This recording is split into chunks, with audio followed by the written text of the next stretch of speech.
Gracias, presidente. Bien, en primer lugar, a mí me gustaría aclarar una afirmación imprecisa de la fijación de posición del Grupo Parlamentario Socialista. Ustedes dicen que no hubo oposición a la toma en consideración de esta proposición de ley. Yo les diría que por una mayoría parlamentaria, pero no por todos los grupos. Como ha manifestado usted o ha dejado de entender, por lo menos no ha especificado. Nosotros manifestamos lo mismo en aquel momento y hoy. Nos opusimos, votamos en contra por lo que dijimos entonces y por lo que hemos dicho hoy y estamos diciendo hoy.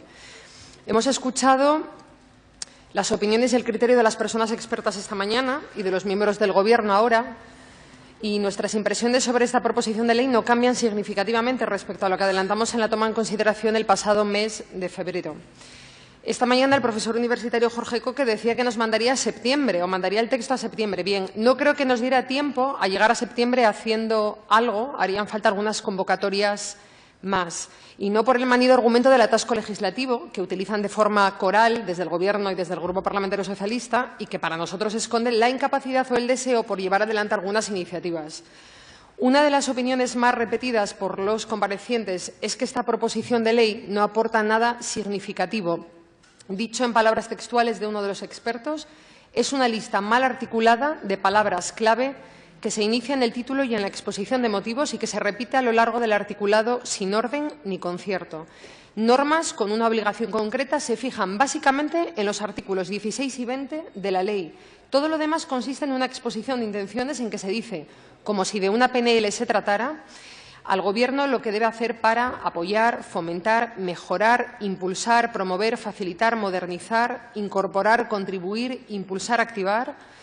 Ese es el núcleo de la ley que no concreta al Gobierno ni el sentido, ni las condiciones, ni ningún detalle que permita decir que si llega a salir una normativa de ese texto, salga del Parlamento como ley y no del Gobierno como norma administrativa.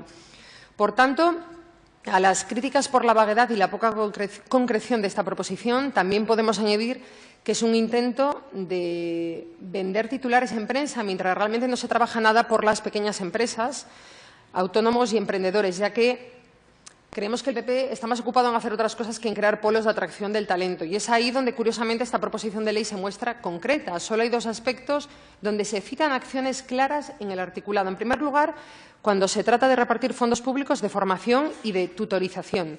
En segundo lugar, cuando se trata de influir en la opinión pública sobre la inconveniencia de pagar impuestos y cotizaciones, evitando mencionar, eso sí, que no contribuir a la sostenibilidad de los presupuestos públicos supone en el corto y en el largo plazo aceptar políticas de recortes de prestaciones públicas, donde las empresas más pequeñas y los colectivos más desfavorecidos son precisamente los más afectados por dichos recortes. Volvemos a decir hoy en esta Junta General que esta comunidad autónoma necesita más que una ley que facilite el camino a las personas emprendedoras. Lo que necesita es una clase política sensibilizada con sus problemas reales y una verdadera política económica que integre esa sensibilidad con este colectivo. Y se ha constatado en la sesión de hoy que existen graves carencias, no solo en esta proposición, sino también en la sensibilidad del PP para con los emprendedores, al excluir, no sabemos si de forma torpe o deliberada, a los emprendedores sociales y a los intraemprendedores.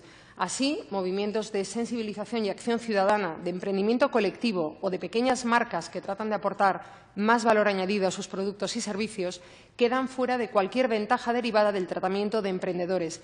Sin embargo, el PP trata de blindar las herencias de las grandes familias empresariales, no solo en la normativa sobre impuesto de sucesiones, sino también en esta proposición de ley que, en teoría, ha de trabajar por los que se encuentran en el momento más vulnerable del ciclo empresarial. Apoyar esta proposición de ley significaría, a nuestro juicio, traicionar las esperanzas de mucha gente. José Manuel Pérez lo decía esta misma mañana. El emprendimiento es un tema muy serio donde la gente se juega su patrimonio y su salud.